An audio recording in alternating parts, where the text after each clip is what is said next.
Hello friends, এত সুন্দর সেজেগুজে কোথায় যাচ্ছি? তাহলে তো আমাদের সঙ্গে থাকতে হবে। ভিডিওটা শেষ পর্যন্ত দেখতে থাকো, তাহলেই জানতে পারবে আমরা কোথায় যাচ্ছি। তো আর কথা না বাড়িয়ে চলো। কথায় আছে না যে উঠলো বাড়ি তো কটক যাই। আমাদের কিন্তু সেই অবস্থাই হয়েছে। সকাল থেকে কোনো প্ল্যানই ছিল না যে আমরা কোথাও ঘুরতে যাব। হঠাৎ ওর বাবা ফোন করে বলল যে চলো আজ ছুটি আছে আমার, তো একটু ঘুরে আসি।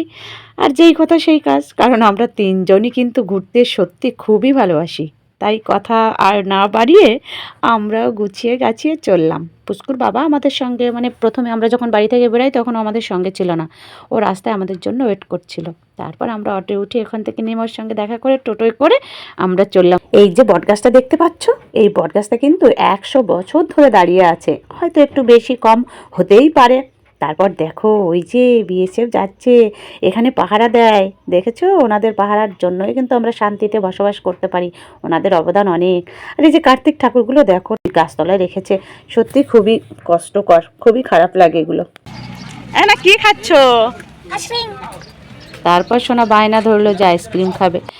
তো সোনা যখন খাচ্ছে আমারও একটু ভালো লাগে আইসক্রিম খেতে, তো লোভ সামলাতে না পেরে আমিও খেয়ে নিলাম, সোনাকে একটু দিলাম। তারপর তিনজনে আইসক্রিম খেয়ে হাঁটা শুরু করলাম। নদীর সাইড দিয়ে রাস্তাগুলো সুন্দর, কত সুন্দর পরিবেশটা একটু দেখো, সত্যি মনটা জুড়িয়ে গেল, মাইন্ডটা সত্যি ফ্রেশ হয়ে গেল। ভাবতেও পারিনি যে এতটা আনন্দ, মানে ভীষণ খুশি, আমাদের তিনজনই ভীষণ খুশি ছিলাম।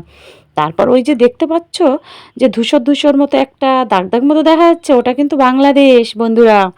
হ্যাঁ, বাংলাদেশের এপার ছিলাম আর ওপার বাংলাদেশ। পুরো এই যে যে নদীটা তোমাদের দেখালাম, ওই নদীটার মাঝ বরাবর মানে ভারত, আর ওপারটা বাংলাদেশ। তারপর হাঁটতে হাঁটতে একটা শিব মন্দির পেয়ে গেলাম, সেখানে গিয়ে আমি আর সোনা একটু ঠাকুরকে প্রণাম করে তারপর সোনা বলল মা এটা কি? আমি বললাম এটা প্রণামী বাক্স। তো কি করা, সোনা যখন ওরকম করছে তো আমি বললাম নাও একটু প্রণামী বাক্সে প্রণামী দিয়ে দাও। সেই প্রণামী দিয়ে আমরা ওখান থেকে বেরিয়ে পড়লাম। বেরিয়ে দেখি কত সুন্দর বিশ্ব বাংলা, সত্যি দেখতে খুবই সুন্দর লাগছিল। ভালোই, সোনা তো দিয়ে ধাক্কা দিচ্ছিল, আমি বলছি ধাক্কা দিস না, ওই যে যারা তৈরি করেছে বকবে কিন্তু, আমাদের বকে দেবে। তারপরে আমিও একটু ওখানে বসে পোজ দিয়ে ফটো টটো তুললাম, একটু ভিডিও করলাম, করে আবার এদিকটায় চলে এলাম। এসে দেখো আই লাভ টাকি বলে লেখা আছে, ওখানটায় আমি পোজ দিচ্ছি। আমার সোনার পোজগুলো একটু তোমরা দেখো, সেই পোজ, শুয়ে বসে দাঁড়িয়ে পা তুলে দিয়ে ওর আর স্টাইল, মানে ও আনন্দ, ভীষণ আনন্দ, ভীষণ খুশি।